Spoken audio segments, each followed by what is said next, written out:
Hello साथीहरु नमस्कार। मेरो नाम मौसम जोशी हो। म सौर्य फोटो स्टुडियोबाट बोल्दैछु। आज कुरा गर्छौं पासपोर्ट साइज को फोटोबाट। आज कुरा गर्छौं पासपोर्ट साइज को फोटो कसरी बनाउने भन्ने विषय लिएर आज म एउटा फोटो बनाउँदैछु हजुरको अगाडि। म एउटा फोटो खोल्दैछु।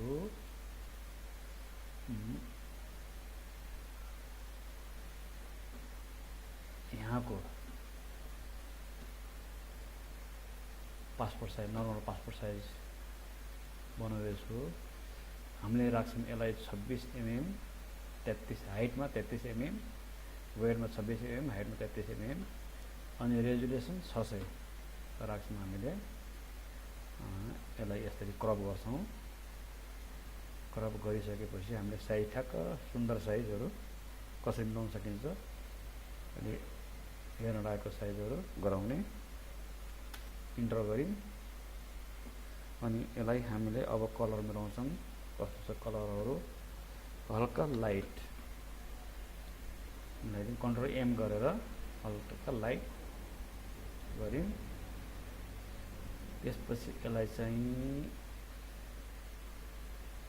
अटो कन्ट्रास्ट गऱ्यौं भने यसको नेचुरल कलर आउँछ।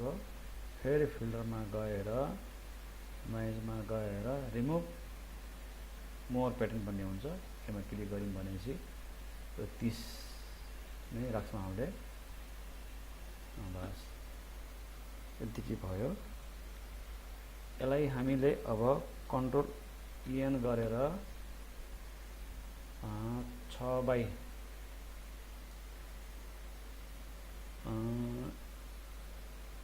4 यानी 4 यहाँ माथि वेटमा 4 हाइटमा 6 गराउँछौं। यसलाई 600 रेजुलेसन हामीले दिन्छौं। यसरी गरेपछि ठ्याक्कै एउटा बोर्ड तयार हुन्छ। यो बोर्ड तयार भयो अनि यसलाई मुभ टुलबाट यो मुभ टुल हो। यो मुभ टुलबाट एउटा पट्टि गरेर यहाँ राख्छौं यसरी।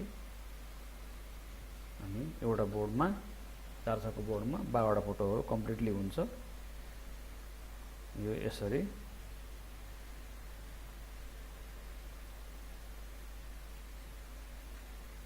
यसलाई मिलाएर सारम अनि यसलाई फेरि यसरी यसलाई सार्ने अनि यसलाई कन्ट्रोल यी दुई फरक गरेपछि फेरि यसलाई एकैचोटी सार्न मिल्छ। यसरी सार्ने अनि फेरि अर्को पटक पनि यसलाई टिपेर तलतिर सार्ने अनि यसलाई फेरि अर्को पटक टिपेर यसलाई सार्ने।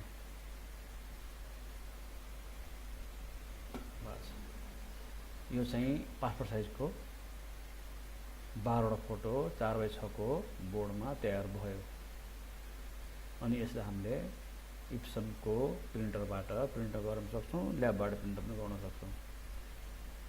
अनि यसलाई हामीले यो चाहिँ लोकल पासपोर्ट साइज भन्नाले यो कुनमा काम लाग्छ भने लाल पूजा भयो, त्यसपछि चाहिँ लोकसेवा आयोगका भयो, स्कुलहरु भयो, सबैमा यो काम लाग्छ। यो साइजको काम लाग्ने साइज हो। अब नागरिकता बनाउनु पर्यो भने योभन्दा अलिकति सानोमा गर्नु पर्ने हुन्छ। जस्तै यसलाई मैले क्लोज गरे नगराए। अब यसैले नागरिक साइजको बनाउने बेला यसलाई हामीले चाहिँ मैले के गर्ने गर्छु भने यसलाई 26 लाई 24 अनि 33 लाई 28 गराएर बाँकी सेम पुगिरहन्छ।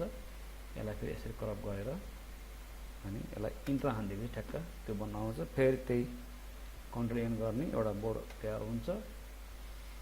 अनि यहाँबाट गएर यसलाई फेरि यो चाहिँ अटो साइजको नागरिक साइजको सानो परिचय पत्रमा पनि काम लाग्ने, नागरिकतामा पनि काम लाग्ने, आइडी कार्डमा पनि काम लाग्ने यो साइजको अघिको जस्तै तरिकाले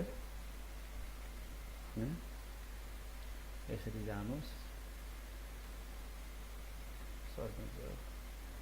अनि फेरि यसलाई 1 2 कन्ट्रोल ई दुई पटक गर्ने अनि फेरि त्यसलाई यसो सार्ने। यो पनि त्यही बारे भन्छ, बाँकी अलिकति खाली भन्छ। यसमा यो साइज अटाउन्न, यो पनि सानो बनाउनु भने अटाउनु नत्र अटाउन्न। अनि यो पनि त्यही एप्सन माध्यमबाट प्रिन्ट गर्ने हो। यो मैले चाहिँ नि यसरी आज यति मात्रै। अब अर्को पटक 4x6 को एल्बम साइजको फोटोहरू कसरी बनाउने क्रप गरेर देखाउने छु। त्यसमा फेरि चाहिँ ब्याकग्राउन्ड चेन्ज गर्नेको भिडियो अर्को पटकमा देखाउने छु। हेर्दै जाने होला। कस्तो लाग्यो, राम्रो लाग्यो भने सब्स्क्राइब गर्न, लाइक गर्न नबिर्सनु होला। सब्स्क्राइब गरिदिनु होला। धन्यवाद भन्दै आज मैले बन्द गरेँ, क्लोज गरेँ।